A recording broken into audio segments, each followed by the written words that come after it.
आकाशवाणी मध्य प्रदेश से प्रस्तुत हैं प्रादेशिक समाचार।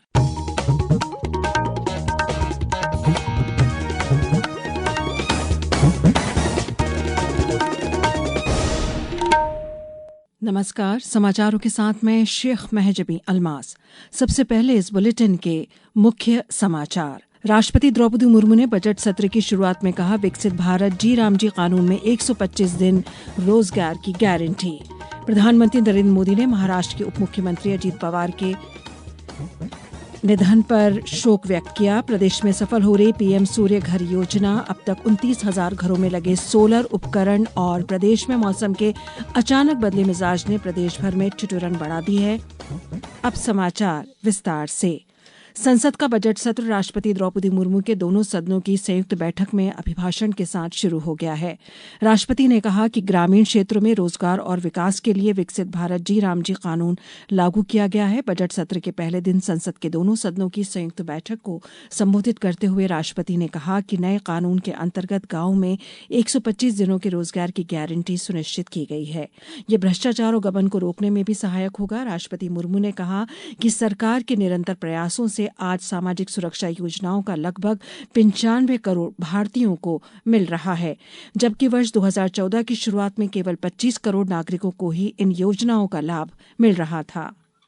सबका साथ सबका विकास का विजन देश के हर नागरिक के जीवन में सकारात्मक प्रभाव ला रहा है। वर्ष 2014 की शुरुआत में सिर्फ 25 करोड़ नागरिकों तक की सोशल सिक्योरिटी की योजनाएं पहुंच पाती थी। सरकार के प्रयासों में निरंतरता की वजह से आज करीब 95 करोड़ भारतीयों को सोशल सिक्योरिटी का कवच मिला है। राष्ट्रपति मुर्मू ने कहा कि ऑपरेशन सिंदूर ने आतंकवाद के खिलाफ दुनिया में भारत का कड़ा रुख पेश किया है।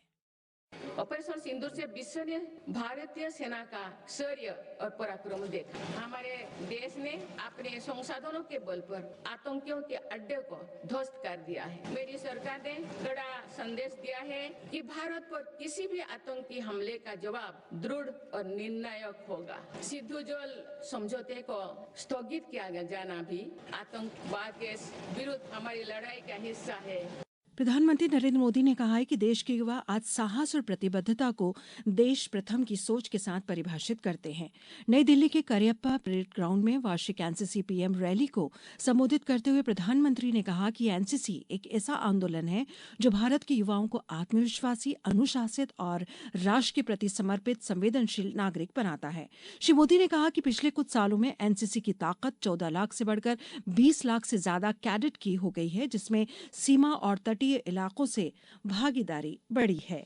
बीते वर्षों में एनसीसी कैडेट्स की संख्या 14 लाख से बढ़कर 20 लाख हो चुकी है। खासकर हमारे बॉर्डर एरियाज में, कोस्टल एरियाज में एनसीसी कैडेट्स की संख्या में काफी वृद्धि हुई है। मेरे युवा साथियों, एनसीसी युवाओं का मंच है और इस मंच पर अपनी विरासत को भी गौरव के साथ जिया जाता है। 77वें गणतंत्र दिवस समारोह को दर्शाने वाला बीटिंग रिट्रीट समारोह कल नई दिल्ली के विजय चौक पर होगा। इस समारोह में राष्ट्रपति द्रौपदी मुर्मू, उपराष्ट्रपति सीपी राधाकृष्णन और प्रधानमंत्री नरेंद्र मोदी तथा अन्य केंद्रीय मंत्री शामिल होंगे। राजधानी भोपाल के सुभाष उत्कृष्ट विद्यालय में आज मध्य प्रदेश शिक्षक संघ द्वारा आयोजित प्रदेश स्तरीय शैक्षणिक गुणवत्ता शिक्षक सम्मेलन में एक हृदय स्पर्शी दृश्य देखने को मिला। मुख्यमंत्री डॉक्टर मोहन यादव ने कार्यक्रम में मुख्य अतिथि के रूप में सम्मिलित होकर अपनी विद्यालयीन शिक्षिका कोकिला सेन का भावभीना सम्मान किया और उनका आशीर्वाद लिया। मुख्यमंत्री ने इस अवसर पर कहा कि शिक्षक केवल अक्षर ज्ञान नहीं देते, बल्कि वे व्यक्तित्व का निर्माण करते हैं। हर घर से कोई भी बच्चा अगर सरकारी स्कूल में जा रहा तो उसकी कई सारी चुनौतियां भी होती। उन चुनौतियों में से उस बच्चे की चुनौती का समाधान करते हुए उसकी जितनी आगे बढ़ने की क्षमता, उसको आशीष दे करके ये हमारे शासकीय शिक्षकों के माध्यम से चलने वाले विद्यालयों ने नरेंद्र मोदी भी बनाया, राव उदय प्रताप सिंह भी बनाया और हमारे जैसे एक विद्यार्थी का नंबर भी यहाँ तक लगा दिया। मैं आप सबको प्रणाम करता हूँ, आपका अभिनंदन करता हूँ। सम्मेलन में स्कूल शिक्षा मंत्री उदय प्रताप सिंह की उपस्थिति में प्रदेश के उन 5 शिक्षकों को विशेष रूप से सम्मानित किया गया जिन्होंने शिक्षा के क्षेत्र में नए प्रयोग और नवाचार किए हैं। ये समाचार आप आकाशवाणी मध्य प्रदेश से सुन रहे हैं। ये समाचार बुलेटिन YouTube पर Madhya Pradesh news all India radio channel पर और Facebook साथ ही X प्लेटफॉर्म पर AIR न्यूज भोपाल पेज पर सुने जा सकते हैं। इसके अलावा आप हमारी वेबसाइट newsonair.gov.in पर अथवा न्यूज ऑन AIR ऐप पर भी समाचार सुन सकते हैं। ब्रेक के बाद समाचारों में एक बार फिर आपका स्वागत है।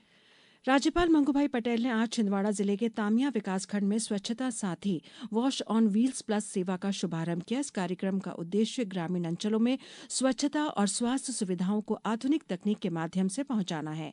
राज्यपाल महोदय आज रात्रि विश्राम तामिया में ही करेंगे। कल वे भेड़िया पानी ग्राम पहुंचकर सीधे ग्रामीणों से संवाद करेंगे और शासन की योजनाओं के क्रियान्वयन का जायजा लेंगे। प्रदेश के बिजली उपभोक्ताओं के लिए पीएम सूर्य घर योजना वरदान साबित हो रही है। मध्य क्षेत्र विद्युत वितरण कंपनी के अंतर्गत आने वाले भोपाल, नर्मदापुरम, ग्वालियर और चंबल संभाग के 16 जिलों में अब तक 29,000 से अधिक उपभोक्ता इस योजना से जुड़ चुके हैं। इन हितग्राहियों के बैंक खातों में 228 करोड़ रुपए से अधिक की सब्सिडी राशि सीधे अंतरित की जा चुकी है। इस योजना के तहत घरों की छतों पर सोलर पैनल लगाने के लिए सरकार अनुदान दे रही है। महाराष्ट्र के उप मुख्यमंत्री अजित पवार का आज बारामती में विमान हादसे में निधन हो गया। नागर विमानन मंत्रालय ने बताया कि VSR द्वारा संचालित लेयर जेट 45 VTSS के विमान बारामती हवाई अड्डे पर उतरते समय दुर्घटनाग्रस्त हो गया। मंत्रालय ने बताया कि विमान में सवार सभी 5 लोगों की मौत हो गई है। इनमें उप मुख्यमंत्री के साथ 2 कर्मी और 2 विमानकर्मी सदस्य सवार थे। राष्ट्रपति द्रौपदी मुर्मू, उपराष्ट्रपति CP राधाकृष्णन, प्रधानमंत्री नरेंद्र मोदी, मुख्यमंत्री डॉक्टर मोहन यादव ने श्री पवार के असामयिक निधन पर गहरा शोक व्यक्त किया है। विमान हादसे में मारे जाने की जांच विमान दुर्घटना जांच ब्यूरो करेगा। नागर विमानन मंत्रालय के सूत्रों ने बताया कि जांच ब्यूरो की टीम दिल्ली से पुणे के लिए रवाना हो गई है और बारामती में जाकर दुर्घटना के कारणों की जांच करेगी। और अब मौसम। प्रदेश में मौसम के अचानक बदले मिजाज ने प्रदेश भर में ठिठुरन बढ़ा दी है। बीती रात राजधानी भोपाल, इंदौर, ग्वालियर सहित 20 से अधिक जिलों में गरज चमक के साथ बारिश दर्ज की गई। उज्जैन और सागर संभाग के कई हिस्सों में हुई ओलावृष्टि से फसलों को नुकसान की आशंका जताई जा रही है। उज्जैन में गिरे ओलों के बाद प्रशासन ने सक्रियता दिखाते हुए प्रभावित क्षेत्रों में राहत राशि वितरण हेतु सर्वे कार्य शुरू कर दिया है। अब कुछ समाचार संक्षेप में। रायसेन जिला में 1 और 2 फरवरी को सांसद खेल महोत्सव का समापन समारोह आयोजित किया जा रहा है। समारोह में केंद्रीय कृषि मंत्री शिवराज सिंह चौहान और भारतीय क्रिकेट टीम के स्टार ऑलराउंडर रविंद्र जडेजा शामिल होंगे। भोपाल के दूरदर्शन केंद्र में गणतंत्र दिवस के उपलक्ष्य में जश्न जमहूरियत मुशायरा कल शाम 6:30 बजे आयोजित किया जाएगा। आज सीहोर जिले के छावर नगर में अवैध अतिक्रमण हटाने का अभियान चलाया गया।